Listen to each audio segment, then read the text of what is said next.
Bismillahirrahmanirrahim. Berkaitan dengan masalah sholat di pesawat nih Bu ya, kan banyak sekali Bu ya orang-orang yang ketika sholat di pesawat itu langsung ngambil tayamum Bu ya, padahal di kamar mandi pesawat itu sebenarnya bisa berwudu, hanya kadang tidak semua orang ngerti caranya. Nah bagi mereka yang sudah terlanjur pakai tayamum gitu Bu ya, itu seperti apa Bu ya, apakah harus mengulang kembali di rumah atau gimana Bu ya? Baik, di dalam madhab kita Imam Syafi'i radhiyallahu taala anhu bertayamumnya adalah harus dengan debu. Ya. Kalau tidak ada debu tidak ada tayamum. Jika tidak ada air maka langsung sholat saja tanpa tayamum. Langsung sholat saja mati pesawat. Namanya untuk sholat faqidu tahuraini atau ihtiraman lil waqt, untuk menghormat waktu, atau sholatnya orang yang tidak menemukan alat bersuci yang namanya air dan debu. Maka langsung sholat. Cuman ini wajib diqadha. Nah, ini sebabnya karena sholatnya tanpa bersuci dalam madhab Syafi'i. Sementara dalam madhab lain, misalnya madhab Abu Hanifah atau madhab Imam Malik adalah di saat tidak ada air maka dia bisa bertayamum, dan tayamum adalah semua yang terhampar. Kalau madhab Abu Hanifah apapun yang terhampar begini bisa untuk tayamum. Kalau madhab Malik yang terhampar yang nyambung ke bumi, jadi pesawat nggak sah menurut madhab Malik. Tapi madhab Hanafi sah. Jadi Anda kalau ingin madhab Syafi'i Anda nggak usah pakai kalau nggak ada air. Nah, setelah ternyata ada air di toilet, ada air di toilet.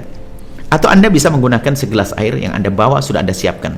Paling saya hanya akan ketinggalan sholat satu, maka Anda membaca segelas ya, botol gelas untuk Anda. Nah, kemudian cara berwudunya adalah sederhana. Anda tidak usah membayangkan wudu dengan cara ini. Adapun cara bersucinya mulai dari istinja. Setelah Anda buang air kecil, bisa menggunakan tisu kering. Tisu kering Anda set 3 kali, sudah selesai.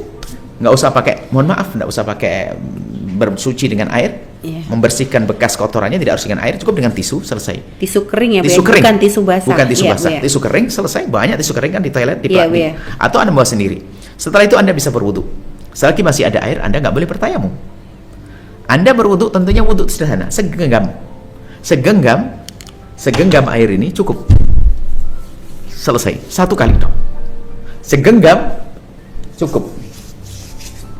Segelas itu cukup untuk wudu. Sekali dok, karena kasusnya kasus darurat. Kalau Anda membawa timba ke atas pesawatnya jatuh. Ini semua darurat. Baik. Sebenarnya kaki hanya sekedar dikucur gitu, kaki selesai. Rambut hanya 1 dok, kuping nggak usah. Kemudahan ini. Nah, sekarang bagaimana ini sudah terlanjur melakukan tayamum sementara tidak pakai berwudu? Nah, atau tidak pakai jok tapi tidak pakai wudu, bagaimana ini? Kalau memang secara aturannya, nah ini kalau aturannya, sebenarnya kembali kepada aturannya. Kalau aturan menurut yang punya pesawat itu tidak boleh, maka Anda tidak boleh menggunakannya. Biarpun itu ada air, bukan air Anda. Ini. Tapi kalau dia juga mengizinkan, maka yang demikian adalah boleh. Atau paling tidak pernah melarang. Kita kadang ragu-ragu, wudu atau tidak. Ya, wudu atau tidak. Tapi itu adalah boleh. Artinya umumnya adalah boleh, asalkan orang ngerti cara wudunya. Misalnya menggunakan sewajarnya. Anggap saja wudu itu digantikan untuk cuci muka. Cuci kan boleh. Tapi kalau Anda belum ngerti ilmunya, berarti ini yang tergolong tidak boleh. Anda wudunya ada pakai timba, was-was. Anda nggak boleh tayamum wudu situ. Bisa saja marah mereka. Tapi kalau Anda bertanya, Pak, boleh enggak saya memasuk muka saya, ya kan? Kemudian mengusap tangan saya sama sedikit kaki saya, boleh enggak? Oh, boleh. Berarti itu. Nah, ini bahasanya wudu. Jadi itu kan nggak banyak banget. Maka kalau Anda menggunakannya adalah tidak banyak, ya sah-sah saja. Jadi kembalikan pada yang punya pesawat ini. Kalau tidak diizinkan pesawat, nggak boleh pakai wudu. Ya kan begitu. Nah, anggap saja. Ini bagaimana nih kisahnya orang sudah terlanjur. Orang awam jangan disiksa untuk mengulang yang demikian itu. Diikut madhab Abu Hanifah, dia menganggap itu tidak ada air dan tidak mengerti adanya air, maka sah, sudah selesai. Cuma nanti kalau umroh lagi, Anda bersama saya umroh, ya sebisa mungkin lah nanti berwudu dengan cara yang benar. Kemudian sholatnya dijamak. Seperti itu ya. Jangan sampai. Kalau ternyata memang bisa menghadap kiblat, kalau tidak menghadap kiblat nanti diulang. Nah, kemudian kalau memang Anda ragu, ini boleh enggak, Anda bertanya, siapa pramugara atau pramugari ya, tanya, boleh enggak saya wudu ini? Oh, enggak boleh. Ya sudah, Anda langsung boleh tayamum. Lebih enak tanya. Langsung tayamum. Enggak pakai tayamum? Enggak apa-apa madhab Syafi'i. Enggak usah pakai tayamum. Tayamumnya kalau madhab Hanafi pakai jok. Apakah boleh pindah-pindah madhab? Kita sebagai orang awam tergantung ustadz yang ngomong ke kita. Itu ya. Jangan ribut mungkin. Nah, Ustadz ngomong boleh, selesai. Iya, Bu. Karena al-amila madhabalah, orang awam itu bagaimana Ustadz yang ngajarinya, seperti itu.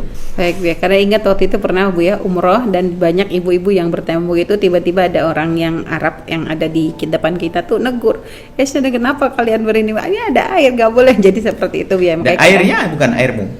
Tanya bukan airmu Pak. Gitu. Air pesawat untuk apa sih kan gitu?